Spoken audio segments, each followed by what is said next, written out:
Bonsoir et bienvenue à cette méditation de dimanche basée sur le thème La vie à long fleuve tranquille. Et aujourd'hui, c'est le 1er novembre et comme c'est un changement de mois, parfois je change de t-shirt ou de chemise. N'ayez pas peur, le t-shirt, la chemise que je porte pour la méditation, je ne la porte pas pendant le jour. Je la laisse dans mon bureau et je porte que pour les méditations. Et quand vous voyez cette couleur-là, c'est parce que ce mois-ci, nous allons utiliser ce t-shirt pour la langue française, parce que je fais de méditation aussi en portugais, ma langue maternelle, et en anglais, la langue de ma femme, la langue que nous parlons à la maison. Voilà, donc nous sommes dans ce dimanche 1er novembre et nous sommes de retour à une quarantaine et nous ne savons pas jusqu'à quand, mais nous gardons la tête haute parce que nous savons que même si la vie n'est pas un long fleuve tranquille, nous pouvons compter avec l'aide du Seigneur. Et aujourd'hui, dans notre culte à l'église baptiste de la Côte Basque, ici dans le Pays Basque Sud-Hollande, parce que nous sommes une église du 64 et du 40, et parfois même du Béarn. Hein. Nous avons déjà eu des gens du Béarn qui sont venus dans notre église, toujours dans le 64 d'ailleurs. Et notre méditation aujourd'hui, c'était sur la rédemption. Je voudrais parler de ce thème si important en rapport avec la vie n'est pas un fleuve tranquille. Pourquoi? Parce que même si la vie n'est pas un long fleuve tranquille, nous savons que la rédemption est passée par là.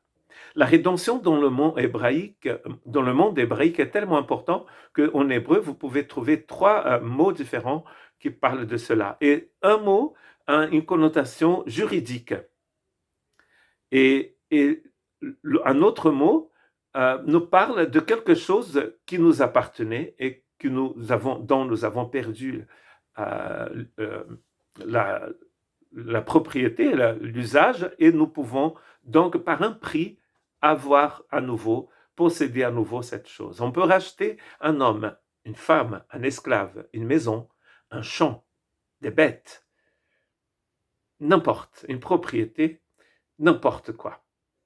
Enfin, tout et n'importe quoi peut être racheté. Surtout dans un monde où la propriété, la terre a une valeur immense, comme c'est le cas ici aussi au Pays Basque. Donc, une personne rentrant de l'étranger, il peut essayer de racheter les terres qui appartenaient à ses ancêtres.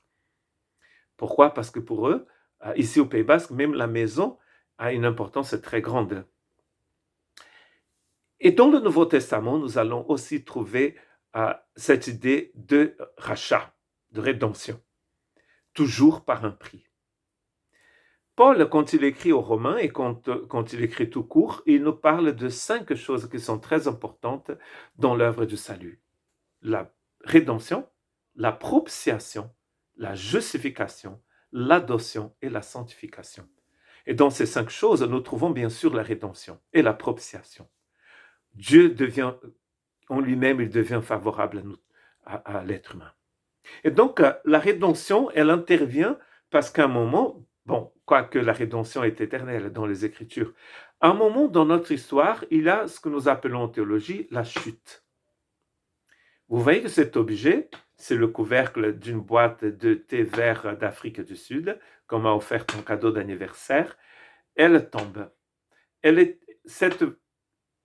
Ce couvercle tombe parce qu'il y a une loi dans notre univers qui s'appelle la gravité qui provoque ça. Nous ne comprenons pas trop, nous ne savons pas trop expliquer pourquoi, mais cette chose ne peut pas rester en suspension. Elle tombe. Elle est arrêtée par ma main. Sinon, elle continue de tomber et elle est arrêtée par le plancher. S'il n'y a pas de plancher, elle pourrait être arrêtée par le plafond dans la cuisine. Et s'il n'y a pas de plancher aussi de la cuisine, le sol, s'il n'y a pas de sol, cette chose continue de tomber.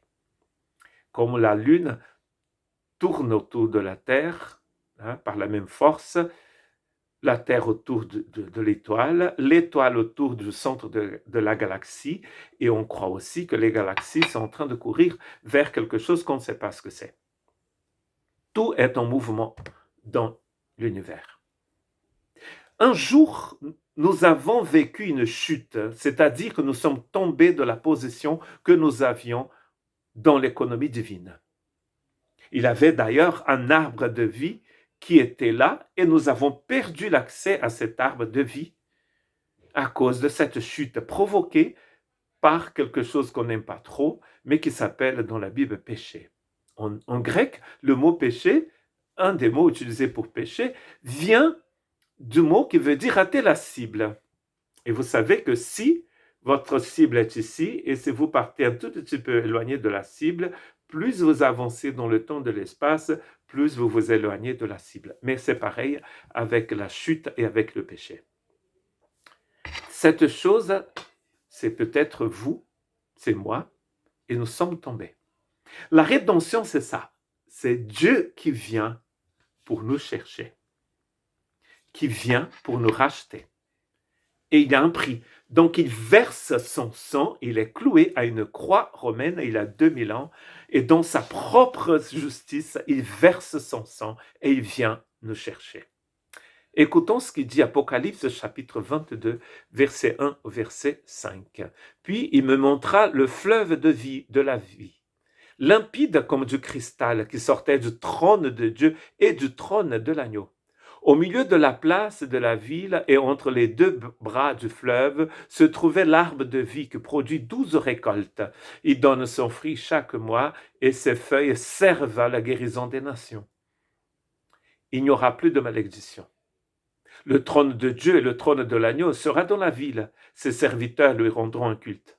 Ils verront son visage et son nom sera sur leur front. Il n'y aura plus de nuit et ils n'auront plus besoin ni de lumière, d'une lampe, ni de celle du soleil, parce que le Seigneur Dieu les éclairera et ils régneront au siècle des siècles. En fait, nous sommes en face ici d'un texte merveilleux, et il y en a d'autres comme ça dans l'Apocalypse, où on voit la restauration de toutes choses. Plus de nuit, dans un autre texte, il dit qu'il n'y a plus de mort, plus de larmes. Pourquoi? Mais en fait, c'est parce que la rédemption est passée par là. La rédemption a restauré toutes choses dans la vie de ces personnes. Donc, ils sont semblables devant le trône de Dieu et le trône de l'agneau. Pourquoi? Parce qu'ils ont été rachetés. Il y a un autre texte d'Apocalypse qui dit ceci. Ils ont été rachetés par le sang de l'agneau. Leur vêtement a été lavé dans le sang de l'agneau. Donc la rédemption, c'est quand Dieu vient vous chercher. Il vient vous chercher pour vous amener devant le trône de l'agneau. Et là, tout change.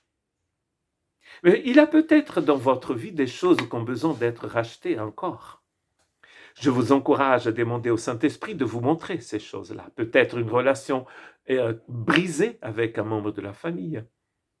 Car la rédemption est là pour changer. Vous voyez ici, les ténèbres, c'est fini. La mort, c'est fini aussi. Et l'accès que nous avons perdu à l'arbre de vie, nous le retrouvons maintenant. Il y a quelqu'un qui a dit un jour, je suis la vie éternelle. Cette personne s'appelle Jésus de Nazareth, le Fils de Dieu, le Messie. Et sincèrement, l'arbre de vie dans l'Apocalypse, c'est Jésus. C'est pas un arbre, c'est Jésus. L'accès que nous avons perdu à la vie éternelle, nous la retrouvons ici. Nous l'avons déjà retrouvé, n'est-ce pas? Si vous êtes né d'en haut, vous êtes rempli de vie éternelle. Et un jour, vous serez devant le trône de l'agneau. Et vous allez le voir face à face, comme c'est écrit ici. Pourquoi? Parce qu'un jour, il est venu vous chercher. Et nous appelons ça la rédemption. Que Dieu vous bénisse.